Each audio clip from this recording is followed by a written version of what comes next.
He was trying to just make some money. You know, that's it. Just getting up, doing what he got to do to provide for his kids. Welcome to another episode of J Inclusive. Please share, like, comment, subscribe, and set your notifications on so you are alerted every time I upload.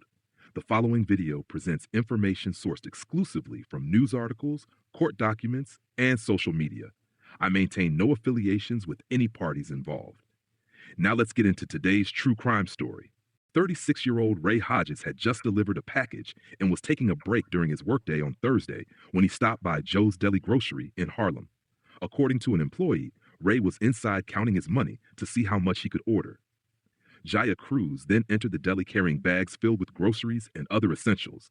She placed her bags near a coffee machine before approaching the counter to order. Witnesses said an argument soon broke out as Jaia, described by police as a transgender woman, attempted to push ahead of the mailman in line. Ray reportedly told Jaia he was trying to order a sandwich, which led to her engaging in a heated dispute with him. Although multiple people in the store managed to separate the pair, who were both regulars at the deli, Jaia repeatedly attempted to confront Ray. In one instance, an employee stood in the middle of them, and while doing so, Jaia came from behind them and spat in Ray's face. This prompted him to throw a bottle of lemon juice at Jaia, which led her to take out a weapon, and an altercation ensued.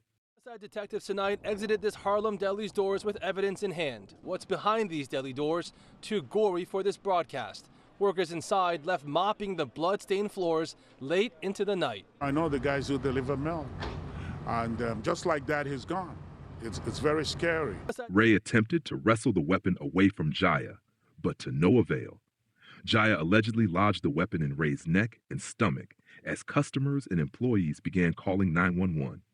Shortly after being injured, Ray collapsed to the ground. He was rushed to the nearest hospital, but unfortunately, the father of two succumbed to his injuries. Jaia, who fled to her West 118th Street apartment before authorities arrived on the scene, was arrested in the lobby of her building. She was ordered held without bail on charges of murder and manslaughter at her arraignment. New details surrounding the stabbing death of a U.S. Postal worker in a deli. Police have identified the 24-year-old suspect who's charged with second-degree murder. An employee also tells us the two were regular customers who had no history of disputes in the past. Christy Collegian has the story from Harlem. We're hearing from an employee who tells us exactly how this all unfolded. He says it started right here while the two were waiting in line, fighting over who was first in line. Then that argument spilled over here to where the coffee machine is and got physical. And here's some new video of 24-year-old Jaia Cruz, who police identify as who allegedly stabbed to death 36-year-old Ray Hodges, a U.S. Postal worker. And this employee tells us that it seemed as though Hodges was here first, and then Cruz crossed in front of him, and it sparked a whole argument. Here, take a listen to what he said. I separate them. The male guy in the front, the lady, she was in the back. She's spilling him in his face, and male guy, he get mad because she's spilling him. So he was lemon juice mixed with a coffee machine. He throw on her. So she took the knife. This is so bad. This is my first time I see this happen from my face. And this all unfolded yesterday at around 2:30. We also heard from a teacher at a nearby school who says they had to go into lockdown, which is customary for any sort of dangerous situation out here. But of course, it was very scary for her and the nearby community, who was all just shocked over this violent incident. She has had at least 5 prior arrests, including a 2020 incident where she allegedly waved a box cutter and threatened someone in Midtown. In another incident, Jaia and an accomplice were arrested for allegedly using knives to steal a man's phone and wallet. That person says she would not have attacked anyone without cause. She's a nice young lady. She is not the type that just come out in the street and attacking people. This is just a bad neighborhood. What had happened, I have no idea because I was not around here. I don't know, but I do know if she said it was in self-defense, it was in self-defense. This situation is heartbreaking all around. 2 children now have to grow up without a father, a black father who was working hard to provide for his family. Ray Hodges died trying to make an honest living. Jaia could have simply waited her turn behind Ray or gone to another bodega. There's practically one on every corner in New York. We must do better as a society when it comes to conflict resolution. Jaia was clearly the antagonist here. Where does self-defense come into play? Is stabbing someone truly reasonable force when the other person is only using their fists to protect themselves? On top of this tragedy, people online are exploiting the death of a beloved father, friend, and son to push transphobic ideologies. Discussions about restrooms, when this incident had nothing to do with a bathroom, or comments like a man who dresses up as a woman are irrelevant and harmful.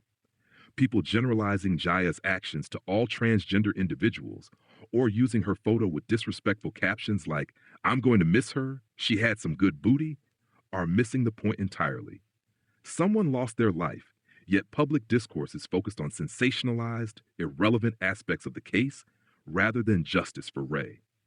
Discussing Jaia's gender identity does nothing to help Ray's family or honor his memory. It only shows that many people care more about pushing hateful rhetoric than seeking justice in this case. A makeshift memorial continues to grow outside the home of 36-year-old Ray Hodge, with his United States Postal Service hat in the middle. Loved ones lighting candles and hanging photos of the Bronx man who was a father of two. It's just messed up that the family got to go through this. This man says he grew up with Hodge. He was trying to just make some money. You know, that's it, just getting up, doing what he got to do to provide for his kids. Hodge's brother echoing that in a statement, saying, quote, he was an honorable and respectful man who took care of his family. Officials say Hodge worked as a mail carrier since the summer of 2022, based out of the Morningside Annex on West 125th Street. Loved ones say Hodge was just trying to make a living. To see him, go from one stage of life to the next to better himself was anything you could ask from a kid. We all love them in the community. It's a tragic loss. We're going to celebrate him, and we're going to keep his spirit alive. His friend tells Eyewitness News he grew up with Hodge. He says the 36-year-old took his kids to school every morning, took care of his mother, loved sports and music. He says he could have never imagined Hodge would be killed in such a senseless manner. Honorable, stand up, integrity, morals, principles. He was one of the good young boys we had out here, you heard? Nobody knows what tomorrow's going to bring, so we got to cherish the people that we love, the minute and the moment we have them. Sending love, light, and comfort to Ray Hodges' loved ones. May he rest in peace. You don't take me for granted, yeah. If I'm worth more than you could manage, yeah. Open with me, oh, we could be honest. Closer to me, oh, giving me silence. Promise that you won't let me fall. Holding me tight, loving me